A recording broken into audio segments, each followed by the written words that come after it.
The internet is a completely different culture, isn't it? You said it. Everything here is immediately followed by sarcastic comments and nasty responses. Yep. We're finally where we belong. Welcome to the Bill Mason Show. That's us, Stadler. Yeah. I'm Stadler, you're Waldorf. I'm Waldorf, yes. So we're two peas in a pod, so welcome to the Bill Mason Show. It is March the 2nd, 2021. Time is flying, Bill.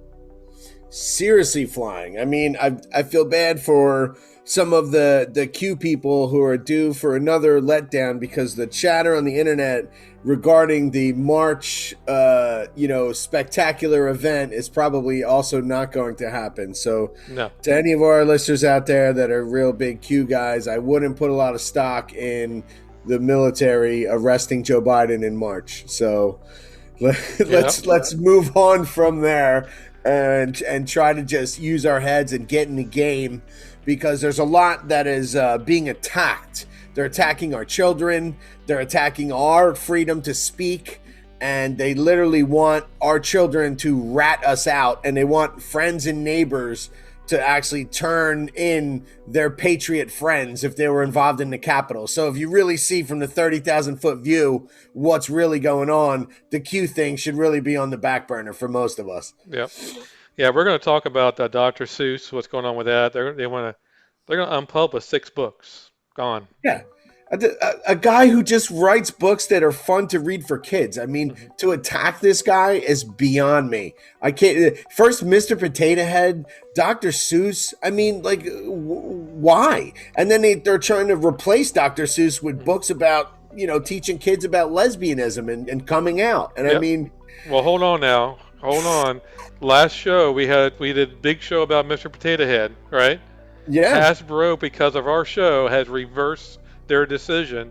Now it's still going to be called Mr. Potato Head. We have changed that here on I the Bill am Mason glad. Show. I mean, if we're going to use our power, our media prowess Right. for anything, I'm glad it was to save Mr. Potato Head. Right. That's one thing we can say we did We pulled it for off. America.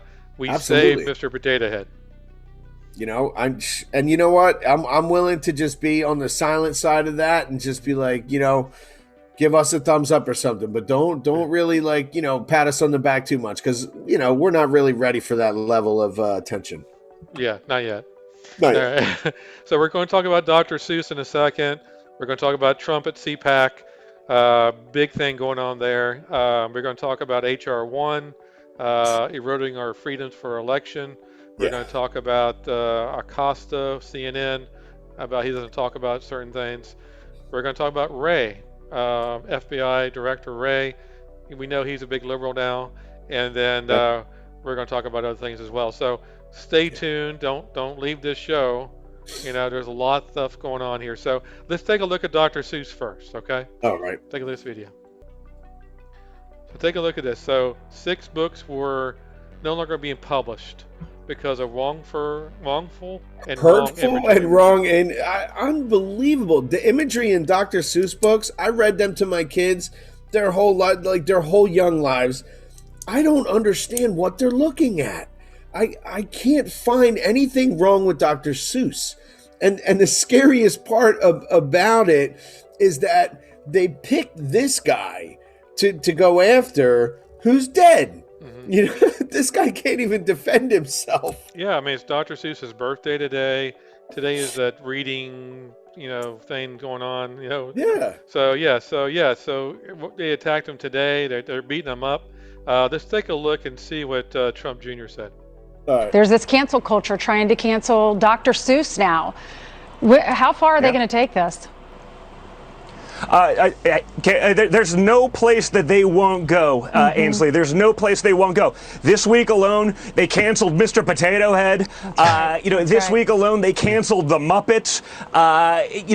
They're canceling Dr. Seuss from reading programs. I mean, these are books. I literally know The Cat in the Hat by heart without the book there because I read it so many times to my children. These things are not racist. You have Oreo Cookie chiming in on trans rights. I mean, what is going on? I have no idea. It's absolutely insane. We'll just keep We've bringing it up. lost our minds, and we're encouraging it by allowing it. You saw, the woke mob goes after CPAC because the stage apparently had Nazi symbolism because these guys are so obsessed with trying to create any link to that. It looked like Hyatt was doing a good job, but in 24 hours, they too caved to the woke mob. Don, thanks. There's this cancel culture trying to cancel Dr. There he is. So all the things we already talked about, Mr. Potato Head, Dr. Seuss. Let's take a look at one of the books that was read aloud. Take a look. All right. Congratulations! Today is your day. You're off to great places. You're off and away. You have brains in your head. You have feet in your shoes. You can steer yourself any direction you choose. You're on your own, and you know what you know. And you are the guy who'll decide where to go. You'll look up and down streets, look them over with care. About some you will say, I don't choose to go there. With your head full of brains and your shoes full of feet, you're too smart to go down any not so good street. And you may not find any you'll want to go down. In that case, of course, you'll head straight out of town. And it goes on and on with this self-empowerment. Yeah, I can't have self-empowerment. No, and apparently Dave Rubin is one of the guys who anybody who follows him on Blaze is a big advocate for reading. And he's a writer and always says that, one of the things that is going to affect the children of tomorrow is the fact that they get information through digital manipulation and tablets and, phones, and they don't read anymore. And this is just more of the book burning type of crap that the left agenda has on the table to take a guy who just literally there's no racism in his books. There's no black, white, or whatever. Like, they're like weird creatures that are purple and green. I don't understand the attack on this guy, but it's once again, it's another book burning so they can replace it with some kind of other media crap to fill our kids' head with.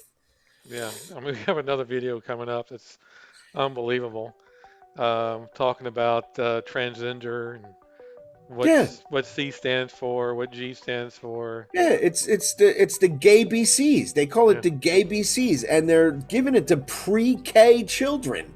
They're replacing Dr. Seuss with the gay BCs. Makes sense, right? Man. Let's take a look at this video. I mean, it's unbelievable. I mean, it is. If I grew up with this book, it would be freaking out. Take a look. Seriously. Is for ally. E is for bye. C is for coming out. D is for drag. E is for equality. F is for family. Uh-oh, we missed a page. G is for gay. H is for hope.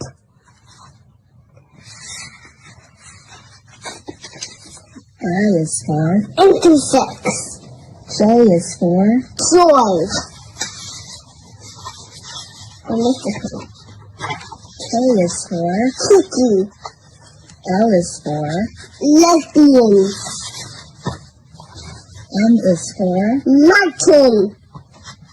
N is for non-binary. N is for non-binary. Well, they couldn't make one. They couldn't make a word for M for mountain. Why didn't they think of something else? I am glad they just threw mountain in, because what else would have been man love or something like that? Like, this is so off the charts ridiculous that you have, like you said, the last show. It's like we're in an alternate universe at this point, where what makes sense is not what happens anymore. No, we're living like we went to a Stargate or something, and we came out the other side, and it's madness.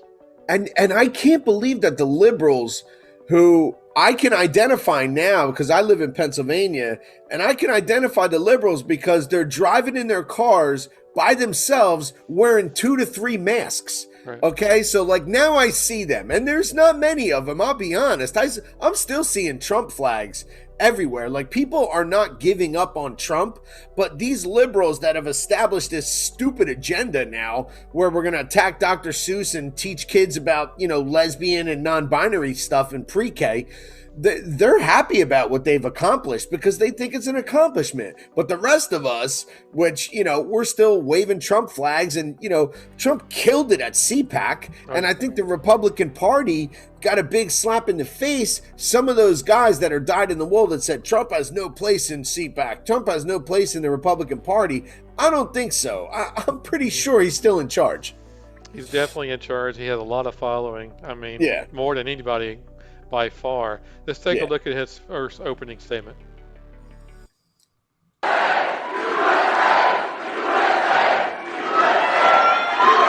Well, thank you very much. And hello, CPAC. Do you miss me yet? Do you miss me yet? A lot of things going on. To so many wonderful friends, conservatives, and fellow citizens in the All right, chanting USA, I watched the whole thing. He had to stop. People are chanting USA. People are chanting, stand for Trump, fight for Trump, like all the stuff that we've heard before. But what's crazy? Somebody actually brought it up. You never hear anyone chant USA at a Biden rally. No. Probably because there's only 4 people there, and they're embarrassed to start a chant. But, not only that is that they don't want the USA. Right. So, that's my point. I mean, these people are really excited about their agenda, which is the slow destruction of our children on up. Like, start with the children and then destroy everybody's jobs and literally make everybody miserable. But somehow they're happy that they don't have Donald Trump in office. Oh, yeah. I mean, they're going to take us to war. I mean, look at Liz Cheney with the Republicans, but all of the Democrats, they're going to sanction Russia again. Recently, they just announced they're going to sanction Russia. They're just itching for a war. They're pouring troops into Syria, bombing them. I'm telling you, we're going to get into a fight with Russia with Biden in power. I wouldn't be surprised if it becomes a world war type scenario because there's going to be multiple countries involved. It's not just going to be us and Russia. It's going to be a problem if they keep going. And the weirdest thing is that Donald Trump found a way to sign Middle East peace deals, bring troops home, and what they don't talk about is when he would literally go to Dover Air Force Base at 3 a.m. to receive dead bodies with American flags draped on coffins and meet the families. No one talks about that because no other president did that. And that's when he made it a point to stop the BS of the endless conflicts, risking young American lives. But Biden's right back on the train, right back into, whatever the Middle East business is. And I'm sure there's somebody waiting to receive money. I'm sure there's a reason behind all of this, just like the Keystone Pipeline. Yeah. Turns out Burisma is going to benefit from, oil competition. So guess what? Everything leads back to a point if you follow the money. And we watched some of the people that he appointed to his cabinet with connections to Raytheon and Boeing and all of these other companies that make cruise missiles and stuff. So guess what? They need to spend. I mean, this is so obvious to me. I don't know how other people don't see it. But, Trump was talking about it, years ago, that he may be pro-America, but he's not pro-war. And there's a difference. Exactly. Let's take another clip at Trump at CPAC. Take a look. Now more than ever is the time for tough, strong, and energetic Republican leaders who have spines of steel. We need strong leadership. We cannot have leaders who show more passion for condemning their fellow Americans than they have ever shown for standing up to Democrats, the media, and the radicals who want to turn America into a socialist country.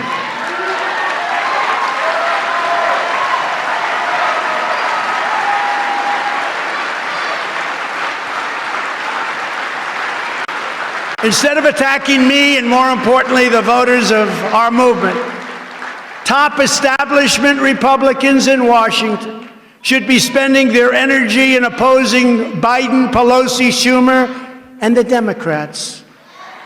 I've said to some of them, I said, you know, during the Obama years and now during Biden, if you spent the same energy on attacking them, you'd actually be successful, as you do on attacking me in many cases.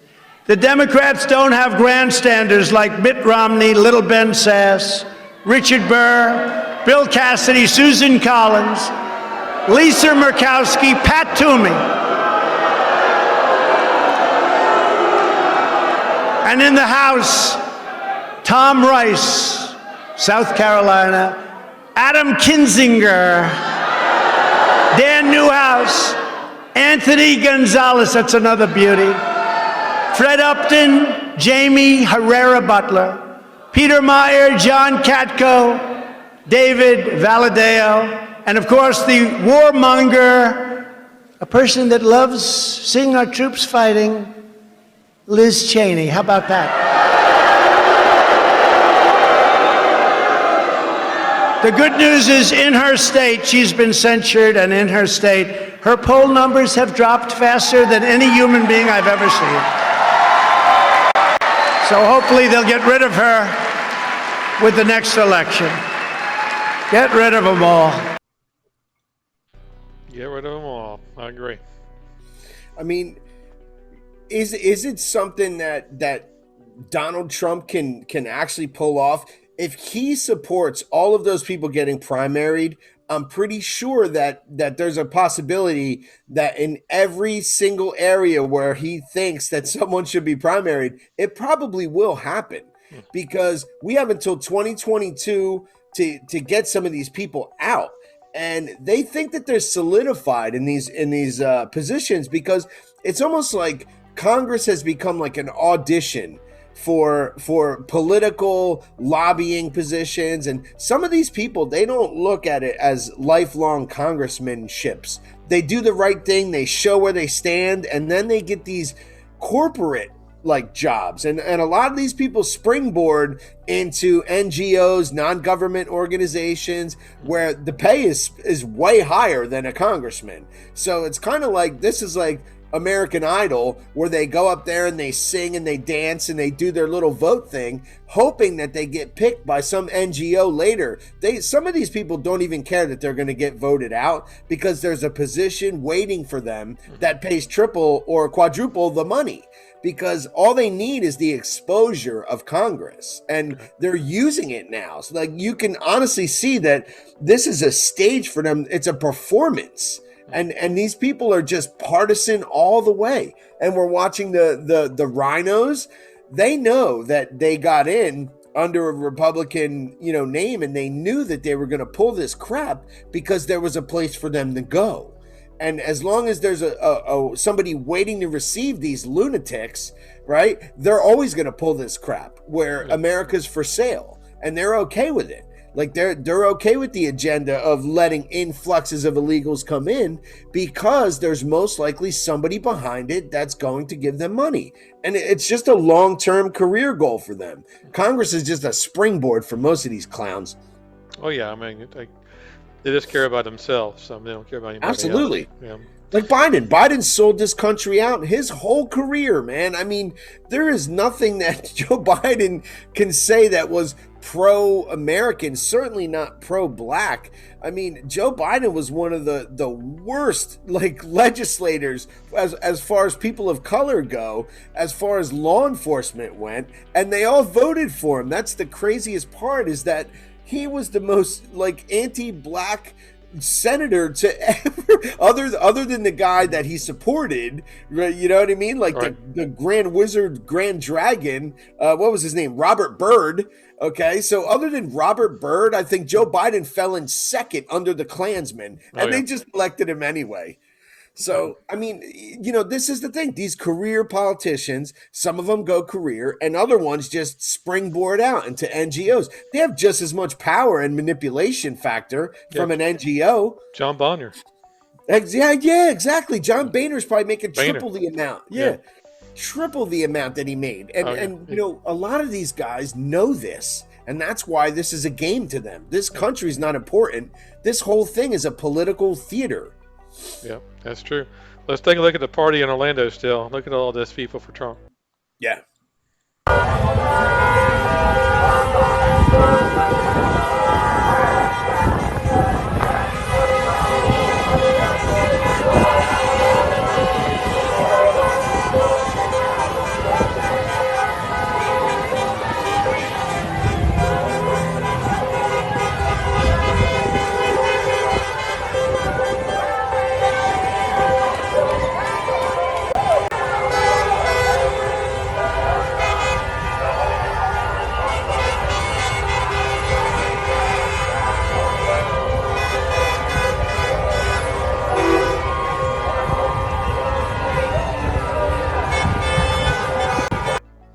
Yeah, the streets were lined for miles. Trump supporters. Absolutely.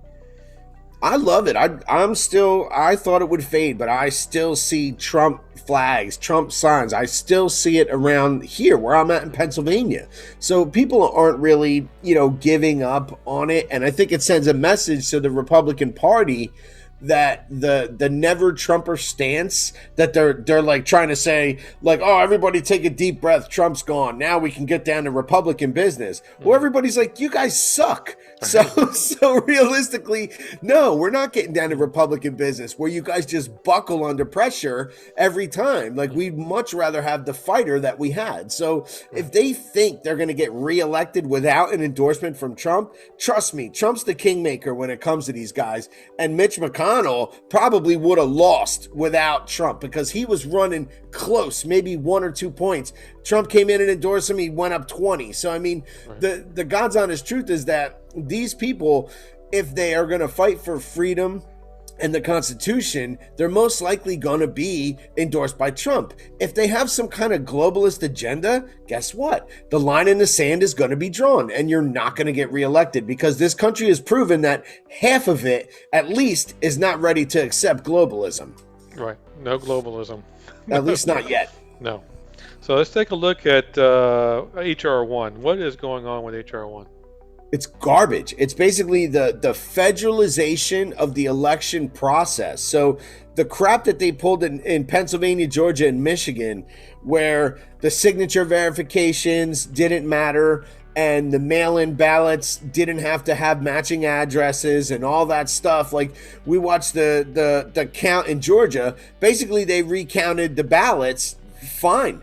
But they didn't ever certify the ballots. They never checked them against the address. They never checked if that person is alive or anything. They just ran them through a second time and went, yep, same number. So the thing that they're trying to do is basically federalize the elections for not only presidents, but senators and congressmen. So now the states no longer have to do this legislation thing, right? So now the unconstitutionality of it comes out of play. And H.R. 1 just lets the federal government be in charge of all this crap, where they can just say, oops, mail-in ballots, we need millions more. We need drop boxes all over the place. Like, whatever they need, they're gonna do. And that's what they want in place because they can't win on their policy. They can't. And we watched it in real time. So they need stuff like this to make it happen. Let's take a look at Jim Jordan on H.R. 1. Take a look. Yeah. For 3 months, the Democrats told us the 2020 election was fine. There was no need for an investigation. It was flawless. But today, they tell us we need to change election law with an 800-page bill. Think about it. We need all this, 800 pages, to fix a flawless election? Maybe something else is going on here. Last year, COVID was the pretext for making changes to election law. Partisan courts, partisan secretary of states went around state legislatures in an unconstitutional fashion and changed election law in some states. And now they want to make sure those unconstitutional changes in a few states become the law in all states. That's what this is about. That's what this is about. This isn't the first time Democrats have tried to have it both ways, talked out of both sides of their mouth. Remember what they said. Democrats said Republicans tried to overturn the will of the people on January 6, 2021, when we objected to 6 states, but on January 6, 2017, they objected to 10 states. The Democrat chair of the Rules Committee, objected to Alabama, a state President Trump won by 30 points. The lead impeachment manager objected to Florida, and the chairwoman of the Financial Services Committee objected to Wyoming. Wyoming, for goodness sake, a state that President Trump won by 40 points. They tried to overturn the will of the people in Wyoming. We know what this is about. This is about raw politics, Gentleman's and time we to should expire. all vote no. I yield back. Thank you. There we go. So, And what I notice about that, right? So I watch a lot of this boring ass C-SPAN type back and forth crap. I sit through it, and because a part of me needs to see it, and the other part of me says, I got to at least know what went down here. One thing you'll notice towards the end where they're like, the gentleman's time's expired. The gentleman's time's expired, right? So that only happens to Republicans when they're making a point. That when a Democrat's talking, they go over a minute and a half, 2 minutes, like they just do a gentle, like, the gentleman's time's expired. And then they let him go for like 2 minutes more, 3 minutes more sometimes. When it's a Republican making a point, they're like, the gentleman's time has expired. The gentleman's time is, and they literally just talk over them because they can't wait to just have them shut up. Because it's like Jim Jordan laid out. It's facts. You can't do this. This is not how it's supposed to work, and you're tampering with constitutional election, precedent to make this HR 1 thing happen. So it's a very dangerous thing for small states, especially that get ran over. Like not a small state in land mass, but small in population. Like one of the reasons for the electoral college and the process that we have is because if you're a giant state like Idaho or Montana or whatever, you have less than 10 million people. Like you still need to have representation as part of this country. Just because California outnumbers you doesn't mean that you don't matter at all. I mean, that's the whole point of the electoral college. So this HR 1 is actually them skating around the electoral college by being able to tell these states like Montana, Nebraska, Kansas, no, you have to do mail-in voting, and you have to have drop boxes, and you have to have all these things, where they were fine without it. Florida counted hundreds of votes a second without any question. They got to the deadline and all their votes were counted. Why? Why can they do it and why could Georgia not? That's the problem here, that once you let them play this game, then election night turns into election week, and it turns into election month, and then we never know. Like, it's a crazy thing to put as a law. It shouldn't even ever cross the line of the constitutionality of the electoral college and how the elections are done. But as you can see, they can't win on policy. we'll probably get banned for all that. We may or may not. I avoided talking about the election. terms. I avoided key terms. I did not say the 3 key terms. So we'll see. We're not going to talk about the ballots being drug underneath the table, a covered table in Georgia, right? Well, I mean, I mentioned Georgia, but there is a way. There's a way to say it did not influence the outcome of the election, and then you do that, and apparently it's okay. But we'll see. All right, so that's what's going on. So that's been HR 1's been around for a while, though. They've been trying to pass this, but Republicans have been in control in the Senate. They haven't been able to do that. Right. There's actually 4 or 5 bills that are basically, they call them zombies. They just keep coming back because this HR 1 has been around. HR 5717 was the crazy anti-gun bill that was before the HR 127. So they keep relabeling it. It's like an expired, whatever, and they just put a new label on it and try to like get somebody to take it. But they're not going to stop now because I think they've never been more empowered by having the control of the House and the Senate, with Kamala Harris being the tiebreaker. They're going to push every single wish list, leftist, socialist, weirdo agenda that they can possibly get through because they know they only have 2 years.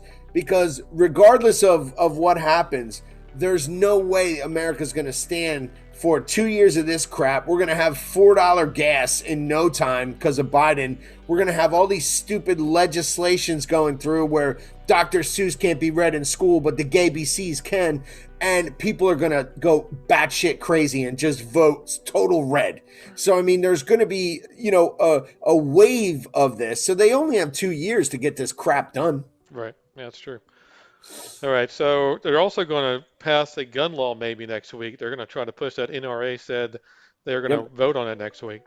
Yeah, it went through Ways and Means, and now it's passed committee, and it's going to go to the floor.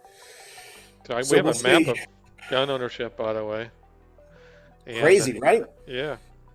So, yeah. West Virginia, 54% gun ownership. Yeah. Alaska, 61. Yeah. Arkansas, 57. I mean, Florida's 32. So, yeah, I mean, looks like the lowest. What's the lowest? Is it New Jersey or I think it is. It probably is Rhode Island, 5.8.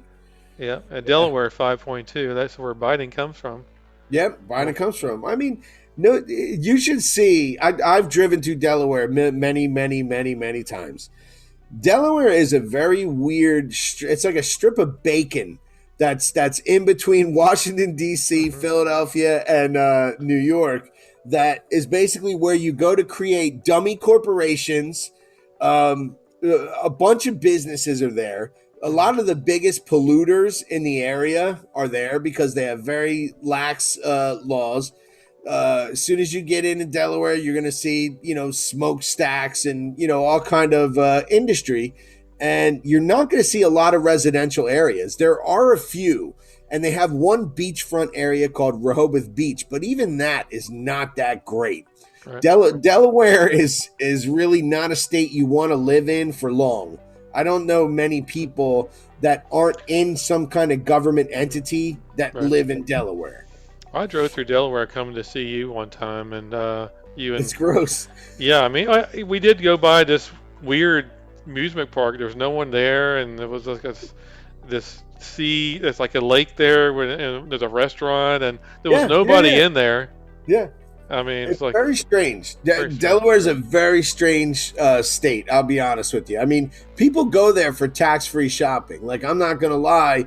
There's no taxes. So, like, if you live in Philadelphia, you want to buy a computer or a flat screen TV for a few $1,000, you just drive to Delaware and buy it, and you pay no taxes. So, I mean, that's what it's for. Okay, that's great.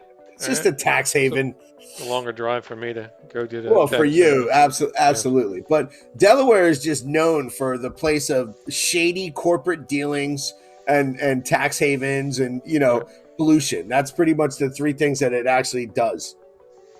All right. Well, so that's what's going on next week. Take a look at that. We're going to say more things about that next show. I'm all about these gun bills that are happening. I will keep everyone posted. As far as how the vote goes plays a big part in the House, because most of the House is solidified. It's the Senate that I think some of these guys are going to be make or break moments. Like we already watched, for example, Pat Toomey in Pennsylvania. He's retiring. He's not running for re-election. He's going to be the most devastating probably Republican vote that goes on in Pennsylvania. Yeah. He's just going to, he doesn't care. He's going to go out on fire. Right. Well, we have Acosta today getting beat up by a reporter. Take a look and see what happened, okay? The Federalists, man, they're pit bulls. Won the election. Hey, Jim, I'm Dave Marcus from the Federalists. When are you guys going to start covering Cuomo? Conducting an interview. When are you guys going to start covering Cuomo? We do. No, I'm asking you a serious question. We do, but David, no, you don't. No, you don't. No, you don't. We do. No, you don't. He killed 10,000 people, and he's accused of sexual assault. Let me just finish. And you guys want to talk about Ted Cruz? If you don't mind. So when? No. When are you going to start covering Cuomo? This interview. I can do it this way, maybe. Just because he's rude, I'll be rude. Sir, let me just finish this interview, and then I'll talk to you, okay? If you don't mind. What do you mean no? I mean no. Well then, excuse me. I have an interview. Yeah. What are you going to box me out? You're not tall enough. When are you going to start covering it, Jim? So. When's CNN going to deal with Cuomo? We are covering it. No, you're not. No, you're not. You're not. Well. You're not. Okay, we agree to disagree. No, we don't agree to disagree. You're not covering Cuomo. I'm sorry, but what do you think about what do you think about it? What do you have to say about Cuomo? I'm here to do a job right now. To talk to you. You have plenty to say about Trump. Nothing to say about Cuomo? I'm here to do a job. What do you have to say about Cuomo? Nothing? Nothing, right? You have nothing to say about Andrew Cuomo. The Emperor of New York, and you have nothing to say. Okay, then we see it. Then we see it. At least you don't rat on your friends. Then we see it. Yeah, that's good. Yeah, ate him up. You know, he has three women accusing him of sexual harassment. Oh yeah. He's talking about Cuomo and like we talked about it a couple shows ago. The left is starting to eat their own, and Cuomo is the sacrificial lamb that they're willing to just like light on fire, because two of those accusations are years old that they kind of kept on the back burner, and now they're letting it. Like I said, when you see the left let those sexual allegations go through the media and start to make it to Entertainment Tonight and whatever other, like, that's when they're burning their lamb. They are burning Cuomo, because now he has to go. And you know, it's funny to watch what's his name, little Jimmy Acosta, who made a career of interrupting people. He doesn't like to be interrupted so much, does he? I mean, when it's on the other foot, he really takes offense to it. He's like, I'm just here doing a job, man. Let me do my interview. Leave me alone. But his whole career is based on him saying, but excuse me. And he would just break into every single thing. I mean, we watched him do it to, we talked about the White House press secretaries, man. He used to go all over Huckabee, and he would be relentless towards Spicer. You know, so I mean, you know, now when the shoe's on the other foot, he looks like an idiot because he's trying to say, you know, like he deserves his time to finish his statement, which, you know, he's caught out there. CNN, I watch it from time to time, nothing. They are like the zero as far as the heartbeat pulse. They are at flatline as far as reporting on Cuomo. They don't punch it. They are so partisan. Now, ABC, not saying they're great, but at least they're reporting on it. And they're not doing the partisan spin. They're saying, hey, here's another woman coming out saying she worked for him and he made a pass at her and said her job depended on it. And boom, that's enough for any other politician to go down. I don't understand why he's not yet, you know? Yeah, he's going to have to resign. Oh, yeah. So Chris Wray today, FBI director. He came out today. Listen, I can honestly say this about him. I saw the interview that he did post after the interview about whether the FBI spied on Donald Trump's campaign, and I watched him walk on eggshells and really not say really anything, but he did come out and say there was inappropriateness because there was overwhelming evidence of that. But now we're watching him testify, and he's literally comparing the Capitol to just about, I don't know, 9/11. I mean, it's not even close to 9/11. That's the funny part, that, you know, this guy is now showing his true colors as far as being the FBI director. And to me, the FBI looks like some kind of like, you know, like Wall Street insider trading. You know, the FBI gets the information and then they have their little trickles. They say, listen, this is going to burn this guy. Should we save him or let him burn? And then they become like these people who they have power to let people go or save them or protect them. I mean, we watched it with James Comey. We watched it all happen in real time. The upper echelon of the FBI is basically like the make or break of these DC swampers. They can choose to take those people out anytime they want, and they can also choose to protect them for their whole career. Exactly. Let's take a look and see what he said today. Yeah. That attack, that siege, was criminal behavior, plain and simple, and it's behavior that we, the FBI, view as domestic terrorism. It's got no place in our democracy, and tolerating it would make a mockery of our nation's rule of law. The rule of law, of course, is our country's bedrock, and it's our guiding principle at the FBI. That's why the FBI has been working day and night across the country to track down those responsible for the events of January 6th and to hold them accountable. We're chasing down leads, we're reviewing evidence, combing through digital media to identify, investigate, and arrest anyone who broke the law that day. And our greatest partner in this investigation has been the American people themselves, your constituents. Citizens from around the country have sent us more than 270,000 digital media tips. Some have even taken the painful step of turning in their friends or their family members. But with their help, we've identified hundreds of suspects and opened hundreds of investigations in all but one of our 56 field offices. And of those identified, we've arrested already more than 270 individuals to date, over 300 when you include the ones of our partners, with more subjects being identified and charged just about every single day. The FBI is committed to seeing this through, no matter how many people it takes or how long or the resources we need to get it done. Because as citizens, in a sense, we're all victims of the January 6th assault, and the American people deserve nothing less. Based on your investigation so far, do you have any evidence that the Capitol attack was organized by, quote, fake Trump protesters? We have not seen evidence of that at this stage, certainly. Thank you. All right, so I guess they haven't interviewed John Sullivan. Well, that's the funny part. So you watch the difference between when a Democrat asks him a question and when a Republican asks him a question, because it's like a softball game at that point. They throw him this big underhand pitch, and then all of a sudden he says, no, we don't have any evidence of that. Well, guess what? The Bill Mason show has evidence of that. So I can tell you right now, if they really need it, they can come to us, because we've aired it multiple times that this is not a thing that Donald Trump instigated or anything of the sort. This was planned back as far as November. Like, I have information I got today. On January 5th, the FBI released, it's called the Norfolk Memo. It went to everyone in the Virginia, D.C. metro area. It was meant for law enforcement, and it was shared intelligence among all law enforcement agencies that they had credible evidence that there would be people at the Capitol willing to, if not aggressively storming the Capitol, including being prepared for war. In quotations, that was in the Norfolk Memo on the 5th.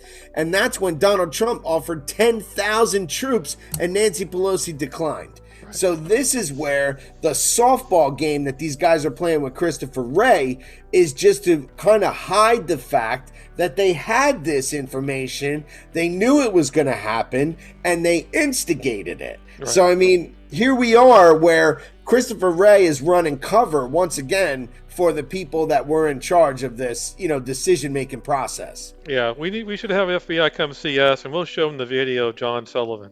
Seriously, I'll give him my phone. If this phone is probably worth a lot to the FBI, because I have a shit ton of evidence on it. Right. It's crazy.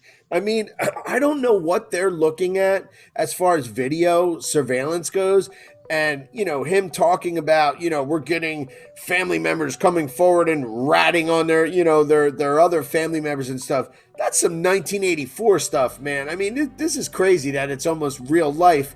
But if that is the case, then they should have an open and shut case. If there are family members saying, here's my dad storming the Capitol, here's my mom, planning the assault. Okay, well then why aren't all these people already done? Because they don't have that information. And this is propaganda that they have to put out there like they are being successful in this investigation, when if they are successful in this investigation, it all points back to Pelosi. So they don't want to go that route. They need to keep this out in the crowd of regular people and this ongoing investigation and stuff. They questioned him today about whether Officer Sicknick actually died from blunt force trauma, or did he die after the event, or did he even get hit with the fire extinguisher? He said, because it's an active investigation, I can't release that information or whatever. Because they're delaying that, because they needed that agenda that, oh my God, this guy was beaten to death. Turns out that guy probably died of other causes at home a day later. I'm not saying it wasn't traumatic for those cops, but they needed to have some kind of death. And I'm watching, Ashley Babbitt's death be almost eliminated from people talking about it. So no one's talking about it. No one's talking about her. Mm-hmm. She's the one that got shot in the neck by a Capitol Police officer, but they focus on the cops that committed suicide because they knew that it was a setup, or B, like a guy who died from a stroke or something like that. Like, they focus on those, and that gives them their insurgency narrative that they want, where deaths happened and pipe bombs. And listen, if this was an armed insurgency and there were bombs, it would have been a different story. The Capitol would still be in their control if they had a plan, but they didn't. This was bullshit, and they needed to have this thing happen to go this route. To look at the impeachment of Trump. They won't even talk about it now because they know it was complete BS. I mean, the media went from talking about it to flatline. No one even brings it up now. Yeah, that's true. Because it didn't happen. I mean, nothing happened with Trump's Nothing speech. happened. Yeah. They succeeded zero. They have 0 success rate in impeaching Trump. He actually said in the CPAC speech he wants to see if they could do it a third time. That's why he wants to run again. Yeah, because no one in the right mind would impeach another president for a third time. I think they will. If he gets elected. If he gets elected and they have control still, they'll definitely impeach him. They're going to try it. I mean, honestly, it's just their thing. It's going to be the wrong known way, as, or you crossed the street the wrong way, or jaywalking, or whatever. Right. I heard you went to Aruba and you met with a guy from, the Czech Republic. And obviously you're in cahoots with someone, How many times have you been on vacation where you run into a couple from another country? Mm-hmm. Imagine if every time you did that, somebody took pictures, right? Mm-hmm. And this is what these politicians have to go through. Like guys like Ted Cruz who go to Cancun. Somebody takes a picture, and some guy's just like, "Hey, are you a senator? Nice to meet you." Meanwhile, they go, "That guy owns a Russian missile factory or whatever." Ted Cruz didn't know that, you know what I mean? And I'm just making it up. Money laundering and all that stuff. Yeah, but what I'm saying is like the amount of people that you meet like on vacation or out of the country or whatever. Imagine if some CIA photographer was just taking pictures of you and just waiting to make the connections. Yeah. That's the life that the Trump family lives. So like from Don Jr. talking about it, where he has to worry about who shakes his hand in public or who he gives knucks to in public, because that picture could come back to haunt him. If he doesn't know that person and that person happens to be like a guy who runs a prostitution ring, then they run the photo of Don Jr. giving a fist bump to a guy who runs a prostitution ring, even though he thinks he's just a guy who goes, "Hey, I'm a big fan, Don Jr., big nuts, dude." I mean, this is the world that they live in, because there's a political assassination for almost everyone, and it's just waiting for them. Yeah, well, that is so true. So that's the show tonight, Bill. Do you have any last words? Last words are, some schools, I know we showed the Dr. Seuss thing and how they want to remove it. Some schools are resisting, and I can only speak from personal experience that they are assigning these kids to read Dr. Seuss books. Some of these teachers are offended by this. So don't think that this is nationwide and it's a mandatory thing. And there are also parents that are running out and trying to buy Dr. Seuss books at Barnes & Noble before they take them off the shelves. So this isn't going to end with some kind of cancel culture that they think it is. Just saying. Right. All right.